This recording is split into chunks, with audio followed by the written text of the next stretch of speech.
రోజుల్లో పెళ్లిళ్ళు అంటే ప్రేమ కంటే షో ఆఫ్ ఎక్కువైంది. కానీ అస్సాంలో జరిగిన ఒక సంఘటన లక్షల మంది హృదయాలను కదిలించింది. మానసిక అనారోగ్యంతో బాధపడుతున్న బాబుల్ దాస్ అనే వ్యక్తి ఆహ్వానం లేకుండానే ఒక పెళ్లికి వచ్చాడు. చిరిగిన బట్టలు, ఖాళీ కడుపు, కానీ మనసు మాత్రం బంగారం.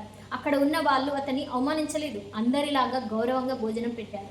తిన్న తర్వాత అతను నిశ్శబ్దంగా వధూవరుల దగ్గరకు వెళ్ళాడు. తన చిరిగిన జేబులోంచి ఒక పాత 10 రూపాయల నోటు తీసి, ఇది నా ఆశీర్వాదం అన్నట్టుగా వారికి ఇచ్చాడు.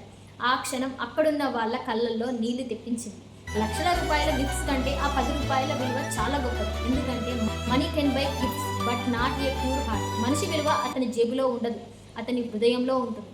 ఈ కథ మనకు గుర్తు చేస్తుంది మానవత్వం ఇంకా బతికే ఉంది అని. ఈ వీడియో చూసిన తర్వాత మీ అందరికి ఒక ప్రశ్న: ధనవంతుడు ఎవరు? డబ్బు ఎక్కువ ఉన్నవాడా, లేక ప్రేమ కృతజ్ఞతలు ఎక్కువ కలవాడా? మీ సమాధానం కామెంట్ సెక్షన్లో కామెంట్ చేయండి. ఈ వీడియో నచ్చితే ఒక లైక్ చేయండి. ఇలాంటి మంచి మంచి వీడియోస్ కోసం మన ఛానల్ని ఇప్పుడే సబ్స్క్రైబ్ చేసి సపోర్ట్ చేయండి. Thank you for watching.